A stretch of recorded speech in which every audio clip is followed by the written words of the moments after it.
안녕하십니까. 강영한의원TV 이영윤 원장입니다.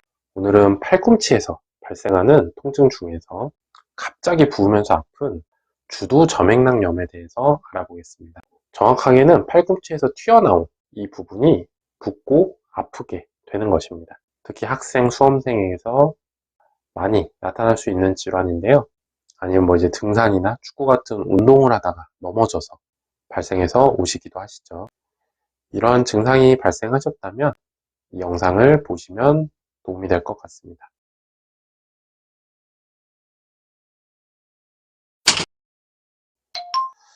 일단 주두라는 거는 팔꿈치에 튀어나온 부분을 이야기하는 것이고요. 점액낭은 이제 우리 몸의 구조물들끼리 마찰을 줄이기 위한 물풍선 같은 조직입니다. 안에는 약간의 액체가 들어있는데요. 마찰력을 줄이기 위해서 팔꿈치야 외부, 예를 들면 책상 같은데 마찰이 너무 심해지면서 염증이 발생하고 이로 인해 부종이 발생하는 것을 주두 점액낭염이라고 하는 것입니다. 원인은 앞서도 말씀드렸듯이 물리적인 마찰을 만드는 압박이 원인이 됩니다. 학교에서 예를 들어 턱을 이렇게 개고 책상에 팔꿈치를 올리고 있는 이런 자세를 한번 생각해 보시면 이때 내 머리의 무게가 주두 점액낭을 이렇게 압박을 하기 때문에 그로 인해서 주두 점액낭염이 생기기 쉽겠죠. 그래서 학생들에게 많이 발생하기도 합니다. 또 펜으로 글을 많이 쓰시는 작가분도 내원하신 적이 있고요. 그 외에도 농구나 축구, 등산 같은 운동을 하다가 팔꿈치에 강한 타박상을 입을 때 급성적으로 점액낭염도 생길 수 있습니다. 또 통풍이나 류마티스 관절염도 원인이 될 수 있어서 과거에 이런 병을 진단받으신 적이 있는지 확인하는 경우도 있습니다.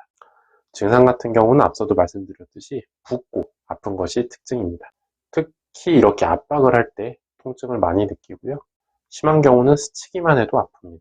증상이 심한 경우는 팔꿈치를 굽혔다가 펴기만 해도 그 동작에서 불편감을 느끼게 됩니다. 근데 만약에 이게 만성화가 될 경우에는 크게 이렇게 부어있기는 한데 눌러도 별로 통증은 없는 경우도 많습니다. 팔꿈치가 막 이렇게 비대해져 가지고 아프시지 않냐고 물어보면 별로 안 아프다고 하시는 경우가 이제 이런 경우인 거죠. 대신 이게 너무 비대해져 있으면은 팔꿈치를 필 때 저항감을 느끼게 되고 그럼 이제 팔꿈치의 가동 범위가 조금 줄어들게 됩니다. 완전히 다 펴기가 좀 어려운 거죠. 한의원에서의 치료는 일단 기본적으로 초음파 진단 검사를 통해서 주두 점액낭이 이렇게 부어 있는 것을 확인을 하고요. 가장 기본적인 치료는 봉침 치료로 화학적으로 염증을 개선하는 것입니다. 봉침 내의 멜리틴 성분이 염증을 개선시키는 효과가 뛰어납니다. 여러 차례 말씀드렸듯이 점액낭염은 봉침의 치료 효과가 특징적으로 뛰어나게 나타나는 질환입니다. 두 번째는 침, 도침, 부항치료를 통해서 점액낭에 물리적인 자극을 주는 것입니다. 즉 점액낭에 구멍을 뚫어야 된다는 거죠. 점액낭의 내부의 액체가 흘러나와서 흡수될 수 있도록 하는 방법입니다. 점액낭은 이렇게 구멍을 뚫어주지 않으면 점점 더 커지기만 하고 줄어들지가 않습니다.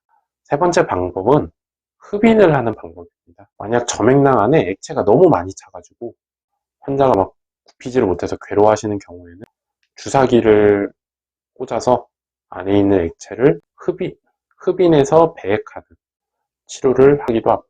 물을 빼낸다는 거죠. 급성의 경우에 봉침을 동반해서 치료를 했을 때 2주 정도의 치료 기간이 필요하고요. 만성의 경우에 도침 치료를 병행해서 2주에서 4주 정도 치료를 합니다. 재발을 잘하는 질환입니다. 팔꿈치가 딱딱한 곳에 닿지 않도록 해주시는 게 필요하고요. 조금 불편한 느낌이 든다 싶으면은 얼음찜질을 빨리 해주시는 게 도움이 됩니다. 오늘은 팔꿈치 질환 중에서 불룩 튀어나오고 닿기만 해도 아프다라고 호소하시는 주두 점액낭염에 대해서 알아봤습니다.